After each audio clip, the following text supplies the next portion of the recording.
The unexpected arrival. Admiral Helena Chen stood on the bridge of the UES Defiant, Earth's most advanced carrier and the flagship of the Third Fleet.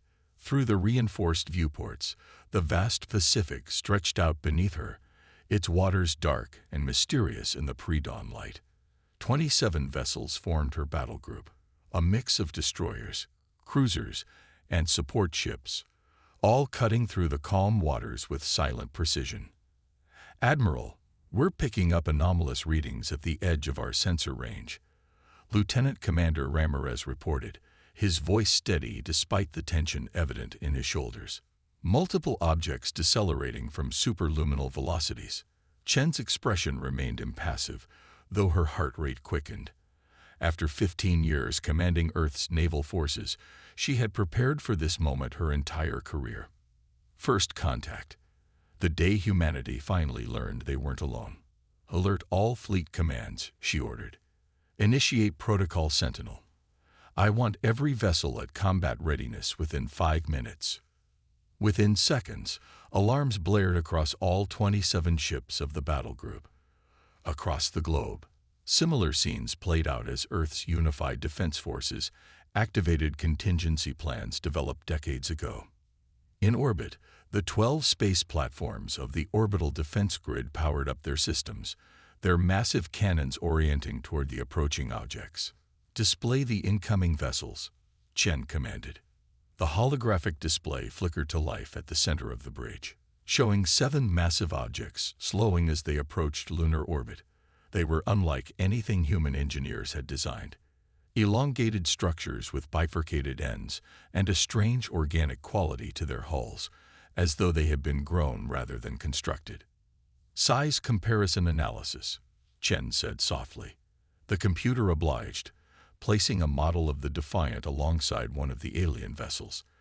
The carrier, at nearly 500 meters long and weighing over 100,000 tons, appeared minuscule beside the alien craft. "Each vessel is approximately 3 kilometers in length," Ramirez reported. "Mass estimates are difficult to calculate given their unusual composition." Chen nodded. "And their approach vector?" "They're maintaining position just beyond lunar orbit. No aggressive movements detected." "Yet," Chen added, "she activated the fleet-wide communication system. All vessels maintain formation. Weapons systems on standby, but do not target unless I give the command. Let's not start an interstellar incident if we can avoid it." As the alien vessels held their position, humanity waited. Government leaders gathered in emergency sessions. Military forces worldwide shifted to high alert. Civilians, initially panicked as news broke, gathered around screens and holographic displays, watching as history unfolded. 6 hours after their arrival, the aliens initiated contact. "Admiral, we're receiving a transmission," Communications Officer Park announced. It's directed specifically at us." "At the Defiant." Chen raised an eyebrow. "They've identified our command structure." "Interesting.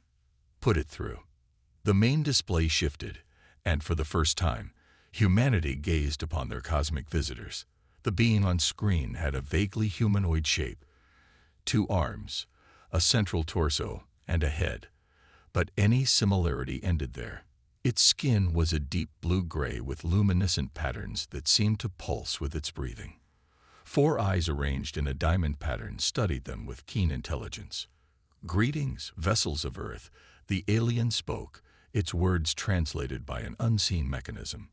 "I am Observer Thalcorix of the Vastrix Conclave. We come seeking knowledge and exchange." Chen stepped forward.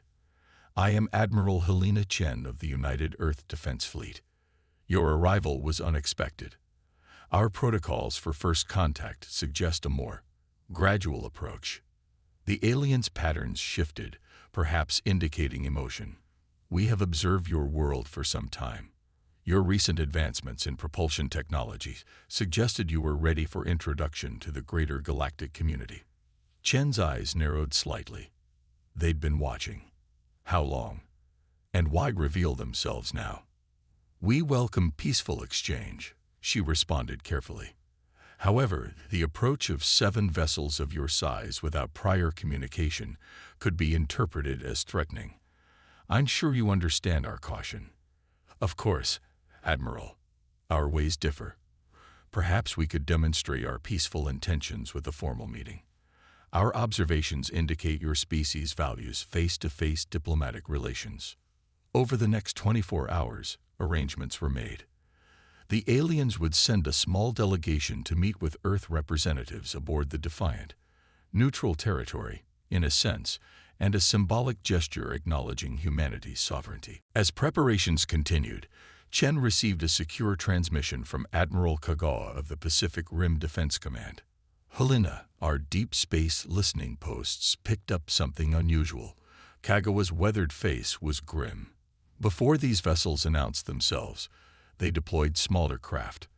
They're conducting comprehensive scans of our military installations worldwide. They're particularly focused on our naval capabilities. Chen's jaw tightened. So this isn't just a diplomatic mission.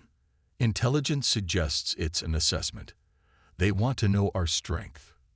Then let's show them exactly what humanity is capable of. Chen replied, a plan already forming in her mind. The day of the diplomatic meeting arrived with tension thick in the air. The alien shuttle approached the Defiant, a smooth teardrop-shaped craft that moved with impossible grace through Earth's atmosphere. Chen had arranged for the meeting to take place as the Third Fleet conducted what she officially termed scheduled exercises. As the alien delegation stepped onto the deck of the Defiant, the waters around them erupted with activity. In a meticulously choreographed display, 30 submersibles, the advanced attack submarines of Earth's Navy, surfaced simultaneously around the fleet. Each vessel breached the water like a massive steel leviathan, water cascading off their hulls as they revealed weapons systems that had, until now, remained classified. The alien delegation, led by observer Thal Korex, paused mid-step. For the first time, their composed demeanor faltered. A demonstration of Earth's defensive capabilities. Chen explained with a diplomatic smile. Just as you've been assessing us, we thought it appropriate to offer a clear picture of what humanity can deploy if necessary. The alien observer's luminescent patterns flashed rapidly, a sign of agitation or perhaps surprise. Most impressive. Admiral, your submersible technology appears quite advanced. That's just the surface fleet, Chen replied. As if on cue, the waters around them shifted again. From beneath the waves, massive platforms began to rise, floating fortresses that dwarfed even the largest traditional carriers. These were the Leviathan-class mobile defense platforms, each equipped with electromagnetic railguns, hypersonic missile arrays, and energy weapon systems reverse-engineered from recovered technology of unknown origin. Humanity has faced many challenges throughout our history, observer Thal Korex, Chen said as she led the now visibly disconcerted alien delegation toward the meeting room. We've learned to prepare for the unexpected. We hope for peace but stand ready to defend our home against any threat. The alien's 4 eyes blinked in an uneven pattern. We may have underestimated your species, Admiral Chen. Chen nodded politely. That would be unwise. Now, shall we discuss this cultural exchange your conclave is proposing?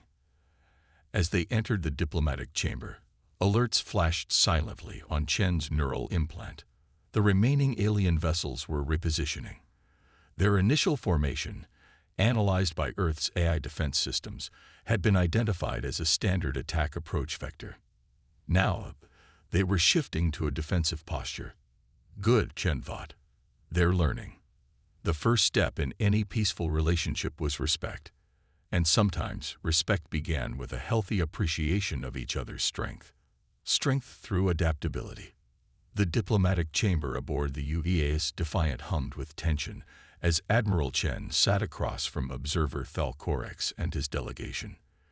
The massive view screens displayed the churning ocean waters where Earth's naval might continued its exercises, a carefully orchestrated reminder of humanity's defensive capabilities. Your vessels are quite unexpected, Thal Korex admitted, luminescent patterns flowing across his blue-gray skin in what humans had begun to recognize as expressions of surprise. Our preliminary observations suggested your species had focused technological development on aerial and space-based platforms. Chen allowed herself a small smile. Humanity learned long ago not to place all our resources in one domain. The vastness of our oceans provides strategic advantages that space does not. Strategic advantages? Another alien delegate inquired, this one with markings suggesting a military role. Concealment, self-sufficiency, mobility without reliance on satellite networks or orbital platforms that can be easily targeted. Chen gestured to the screens where the Leviathan platforms continued their maneuvers. Each of those vessels can operate autonomously for years if necessary, generating power from thermal differentials in the ocean and producing food through integrated hydroponic systems. The military delegates' patterns flashed rapidly. They are self-sustaining weapon systems. We prefer to call them preservation platforms, Chen corrected smoothly. Their primary function is to ensure humanity's survival, not to wage war. Thalcorex leaned forward, his 4 eyes focusing intently on Chen. Our intelligence suggested your species was at least a century away from such advancements. We must reevaluate our assessment protocols. The diplomatic meeting continued for hours, with discussions ranging from cultural exchange to technological cooperation. Throughout it all, Chen maintained a careful balance, open to peaceful relations while making it clear that Earth would not be subjugated or intimidated. As the meeting concluded, Chen escorted the alien delegation back to their shuttle. Standing on the deck of the Defiant, Thalcorex paused before boarding. Admiral, I must confess our approach was presumptuous. The Vastrix conclave has encountered many emerging species, but few have demonstrated such rapid adaptation and technological innovation. Humanity has always been driven to evolve.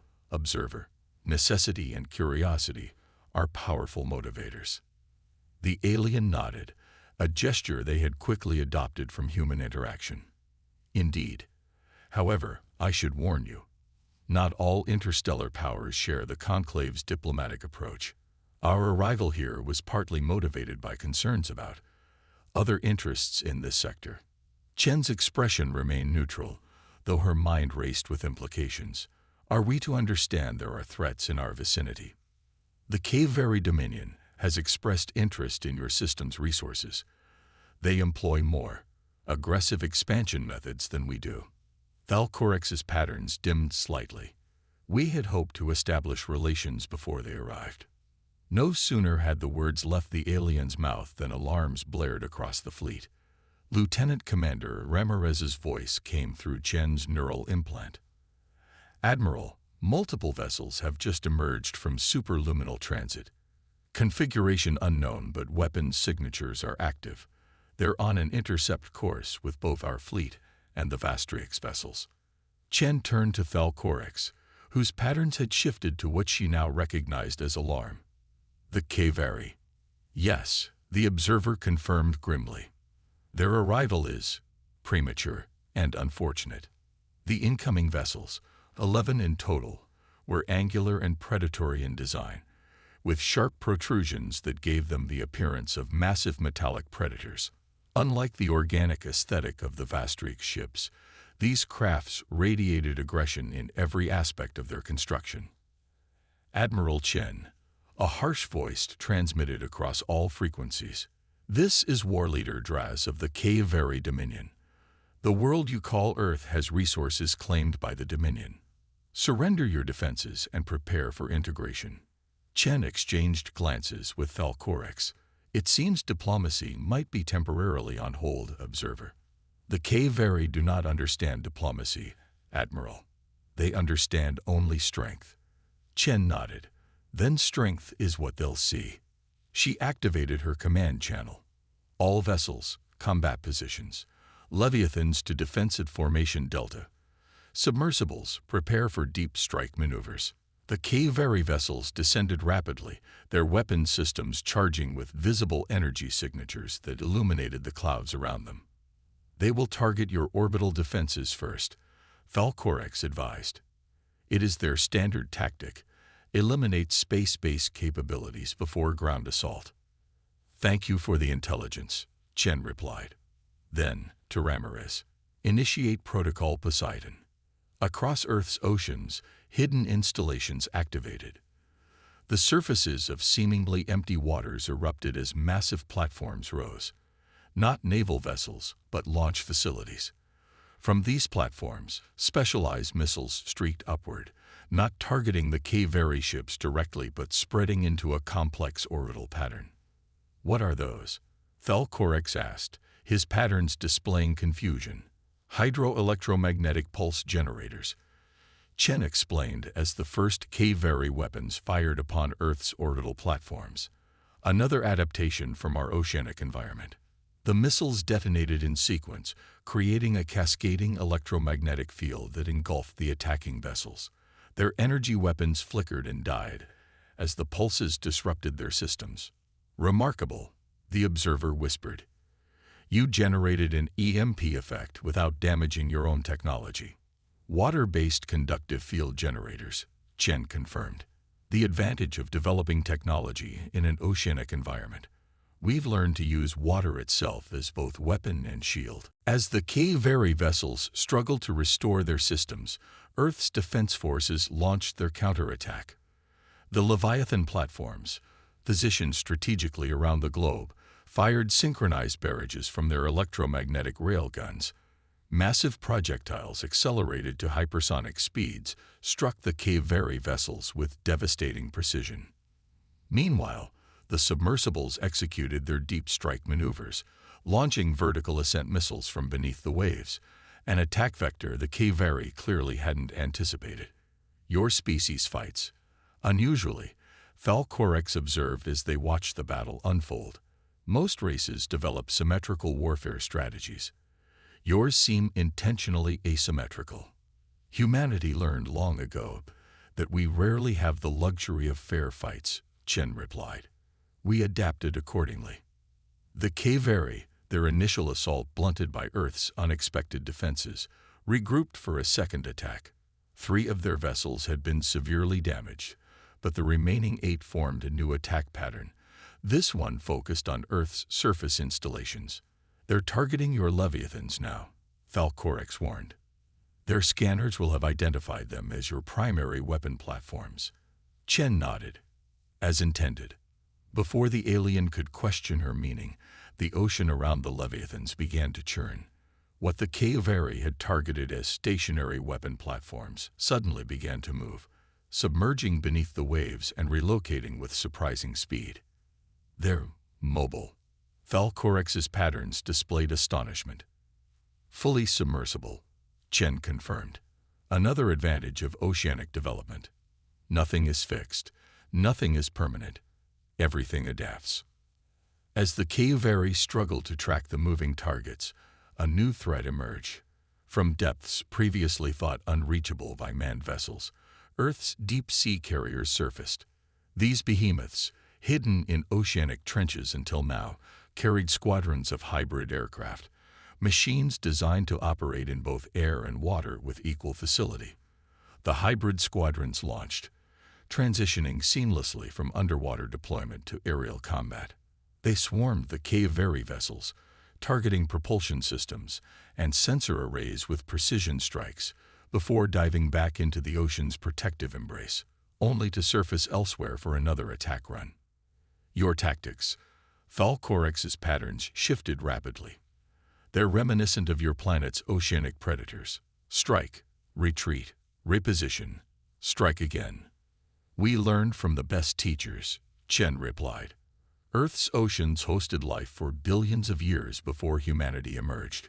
We'd be fools not to study their evolutionary success. The battle continued for hours, with Earth's forces employing constantly shifting tactics that kept the K-Very off balance. By the time the last K-Very vessel retreated, 7 of their 11 ships had been disabled or destroyed, while Earth's losses, though significant, were far less than might have been expected from such an advanced adversary. In the aftermath, Admiral Chen stood with observer Thalcorex on the deck of the Defiant, watching as recovery operations began.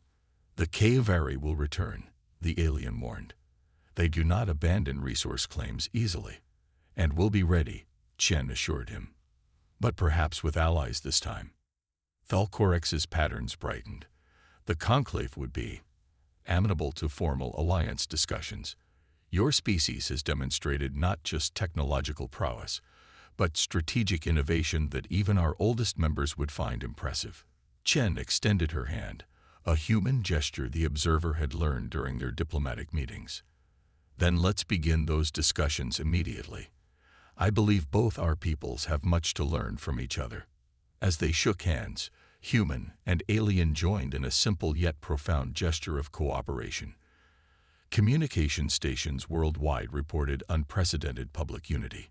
Humanity, faced with external threats, had set aside internal differences to stand together. The alien vessels of the Vastrix conclave, once seen as potential invaders, now moved into defensive positions around Earth as temporary guardians while formal alliance treaties were drafted.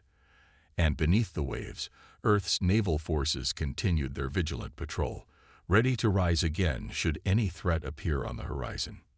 First contact had not been the peaceful exchange of knowledge many had hoped for, but it had proven something essential about humanity. Adaptability was their greatest weapon, innovation their truest strength. The stars might hold countless challenges, but Earth would face them, as it always had, with determination, ingenuity, and the deep resilience born from evolving on a world covered in oceans, where life itself had learned to thrive by embracing constant change. The aliens had come expecting an emerging species taking its first tentative steps into the galactic community. Instead, they found a civilization that had turned its planetary constraints into strategic advantages. A humanity that had learned from its oceanic environment to be fluid, adaptable, and ultimately, far more formidable than any observer could have anticipated.